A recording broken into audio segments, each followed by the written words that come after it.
ಬೆಂಗಳೂರಿನಲ್ಲಿ ವಾಸ ಮಾಡೋ ಪ್ರತಿಯೊಬ್ಬರೂ ನೆನೆಯಬೇಕಾದ ಮಹಾಪುರುಷ ಕೆಂಪೇಗೌಡ. ವಿಜಯನಗರ ಸಾಮ್ರಾಜ್ಯದ ಸಾಮಂತ ರಾಜರಾಗಿದ್ದ ಇವರು ಯಲಹಂಕದ ಪಾಳೆಗಾರರಾಗಿದ್ರು. ನಂತರ ನಾಡಪ್ರಭುಗಳಾದ್ರು.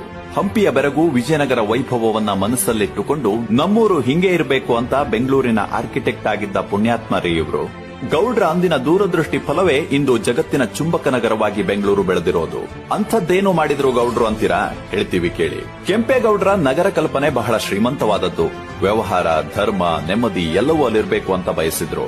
ಬೆಂಗಳೂರು ನಿರ್ಮಾಣಕ್ಕೆ ಪಣ ತೊಟ್ಟಿದ್ದ ಗೌಡ್ರು ಕೋಟೆ, ಪೇಟೆ, ಗುಡಿ, ಕೆರೆ ನಿರ್ಮಾಣದ ನೀಲನಕ್ಷೆಯನ್ನ ವಿಜಯನಗರದ ಅಚ್ಯುತರಾಯರ ಮುಂದಿಟ್ಟರು. ಅವರು ಖುಷಿಯಾಗಿ ಆರ್ಥಿಕ ನೆರವಿತ್ತರು. ಅದರಿಂದ 4 ದ್ವಾರಗಳ 64 ಪೇಟೆಗಳ 16 ಕೆರೆಗಳ ಬೆಂಗಳೂರು ಅಸ್ತಿತ್ವಕ್ಕೆ ಬಂತು. ಈ ಪೇಟೆಗಳಲ್ಲಿ ವೃತ್ತಿ, ಜಾತಿ ಆಧಾರಿತ ಅಂತ 2 ಭಾಗ ಮಾಡಿದ್ರು.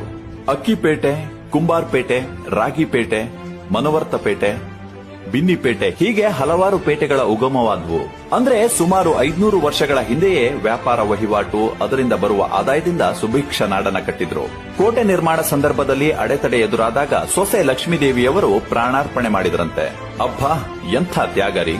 ಅದಕ್ಕೆ ಕೆಂಪೇಗೌಡರಿಗೆ ನಾವೆಲ್ಲ ಒಂದು ದೊಡ್ಡ ಸೆಲ್ಯೂಟ್ ಹೊಡಿಲೇಬೇಕು.